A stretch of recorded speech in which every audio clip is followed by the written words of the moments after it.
La sorcellerie, ce n'est pas seulement le fait de s'envoler dans la nuit sur un balai en bois. Ça se manifeste également par la haine que l'on peut avoir envers autrui et sachant que tout ce que nous faisons sur cette terre finit toujours par nous rattraper.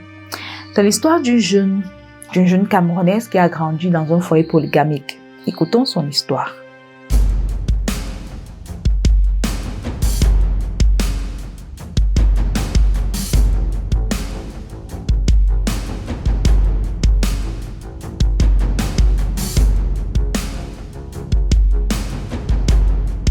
Je vis l'enfer aujourd'hui à cause d'une décision que mes frères, ma mère et moi avions prise il y a plusieurs années de cela. C'est vrai que j'ai été influencée par la jalousie et la mauvaise foi que m'a contaminé ma famille. Je suis issue d'une famille polygamique. Mon feu père avait 2 femmes. C'est parce que la première femme avait du mal à concevoir qu'il a pris une deuxième femme, ma mère. Ma mère nous a eu 4. Je suis la dernière née et la seule fille. 2 années après ma naissance, la première femme de mon père a finalement conçu. Elle est décédée sur la table d'accouchement, laissant à mon père une petite fille. Ce dernier a été très affecté par la mort de sa femme au point où il s'est éloigné de nous, ses enfants, et a commencé à choyer sa dernière fille. Ça a engendré beaucoup de problèmes avec maman au point où il a déclaré qu'aucun de nous n'hériterait de quelque chose de sa part. Avec le temps, son attention était vraiment portée sur sa dernière fille, puisqu'elle s'avérait très intelligente, contrairement à nous qui traînions là avec les études. Il répétait à qui voulait bien l'entendre qu'elle était son héritière, celle-là qui perpétuera sa fortune et ses entreprises. Lorsque nous étions déjà assez grands, moi j'avais déjà 24 ans je crois, maman nous a réunis avec mes grands frères pour nous parler de la situation et nous proposer une solution. Elle a manifesté la peur de nous voir être déshérités. Elle disait qu'elle avait la preuve tangible que papa avait rédigé un testament qui laissait l'entière responsabilité de ses entreprises à sa fille. Cette nouvelle nous a révoltés, ce qui a certainement favorisé que j'accepte sa proposition. Elle nous a parlé de marabout qui était capable de faire quelque chose. Il a donné une poudre que maman devait mettre dans son repas et au bout de 3 jours, il allait lui obéir et mourir après.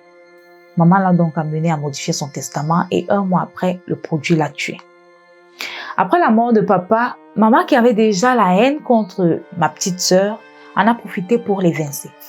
Elle s'est réfugiée dans sa famille maternelle et nous, on a continué à vivre notre vie. Tout allait bien financièrement pour nous. Nous avons vendu une partie de l'héritage que nous sommes partagés. Malheureusement, depuis quelques mois, mon père me hante. Je n'arrive plus à dormir. Je suis allée voir un pasteur qu'une amie m'a recommandé et celui-ci m'a demandé d'avouer la vérité et que mes frères et ma mère vont connaître le même tourment s'ils n'avouent pas. J'en ai parlé aux miens. Ils m'ont demandé d'aller loin avec cette histoire de charlatan et que si j'ouvre ma bouche, on risque tous la prison, donc ils vont s'occuper de moi avant. J'ai vraiment envie de me libérer, mais je ne sais quoi faire. J'ai peur de me mettre ma famille à dos et aussi de faire la prison. Voilà l'histoire de cette jeune fille qui a besoin de votre aide. Mon ami, chaque chose a son temps et comme je l'ai dit au début de cette vidéo, tout se paye ici-bas.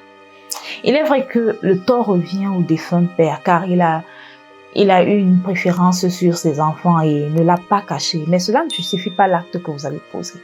Les faits sont là et tu dois faire un choix et l'assumer. Et quel que soit le choix que tu feras, ça aura des répercussions, c'est inévitable. Ce que moi je peux te conseiller, c'est de faire le choix qui te permettra d'apaiser ta conscience. Un choix qui te permettra de dormir la nuit si ça sera possible, bien sûr. Cette histoire doit nous servir de leçon. Nous devons bâtir notre propre patrimoine afin d'éviter de compter sur l'héritage des parents.